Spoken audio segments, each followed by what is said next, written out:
Bienvenue dans ce tuto sur la respiration alternée, les étapes 2 et 3. Donc la respiration alternée, comme son nom l'indique, consiste à respirer de manière alternée par la narine droite et la narine gauche pour équilibrer, apaiser.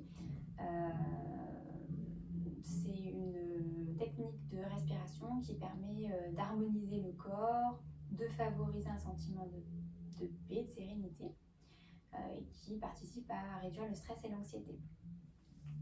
Donc ici, on fait le Nasagra Mudra, donc simplement on replie l'index et le majeur dans la main et on va se servir du pouce et de l'annulaire pour boucher de manière alternative la narine droite et la narine gauche.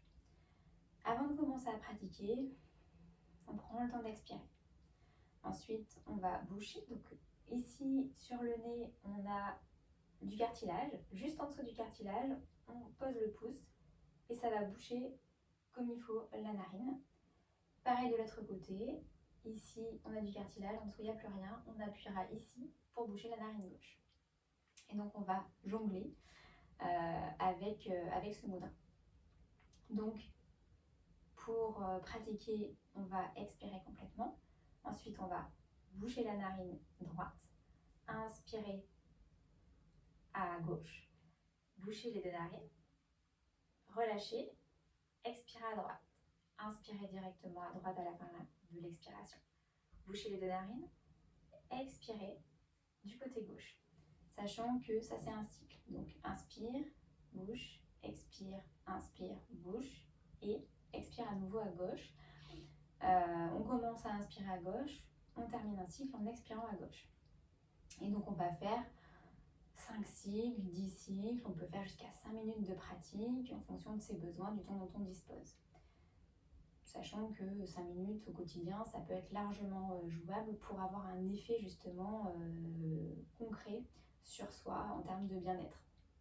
Si on se contente de 5 cycles peut-être par jour, ça va peut-être pas suffire. Donc à voir en fonction des besoins de chacun. Ici, on va faire 3 cycles ensemble pour tester. Donc, fermez les yeux.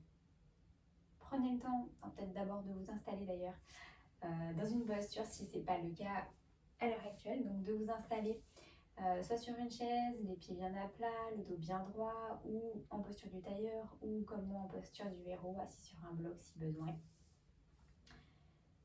On fait le geste, donc, où on replie pour laisser disponible le pouce et l'annulaire.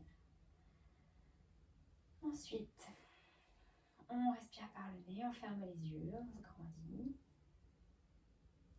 Prenez le temps d'inspirer.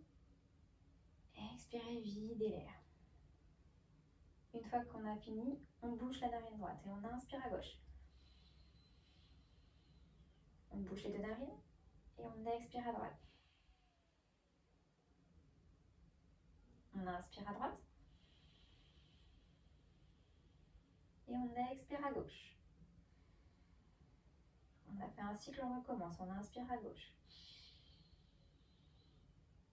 On bouche, on expire à droite. On inspire à droite. On bouche, on expire à gauche. On refait une dernière fois. Inspirez à gauche.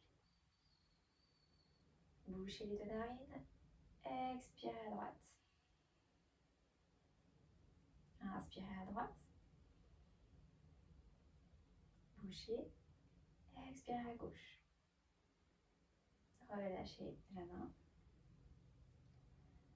Et on respire naturellement, les yeux fermés. On peut rouvrir les yeux.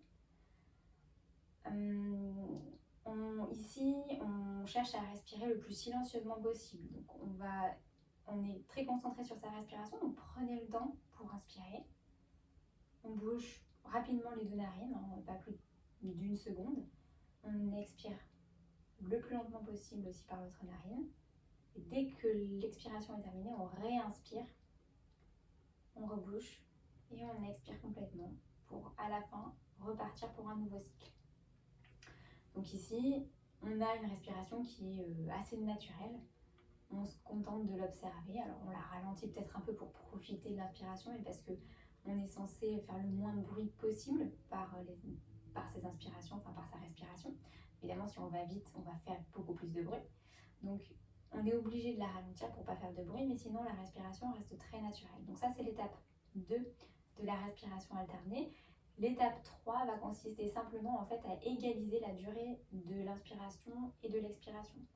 Ce qui peut avoir quelque part un inconvénient si on n'est pas à l'aise avec le contrôle respiratoire, parce que cette respiration est censée favoriser justement la réduction du stress et la détente, induire plutôt un état de relaxation, d'équilibre.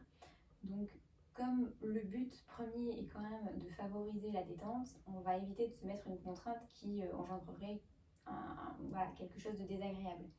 Donc si la partie contrôle respiratoire est de trop, on ne l'ajoute pas. Donc cette étape 3, elle va consister à vraiment équilibrer la durée de l'inspiration, la durée de l'expiration.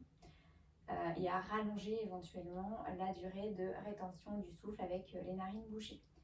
Si jamais c'est pas agréable, donc on ne va pas pratiquer l'étape 3, tout comme on ne pratiquera pas cette étape 2 si on n'est pas encore suffisamment à l'aise avec le geste, où on va rester du coup sur la première étape pour bien intégrer déjà le geste et le fait de respirer avec une seule narine aussi.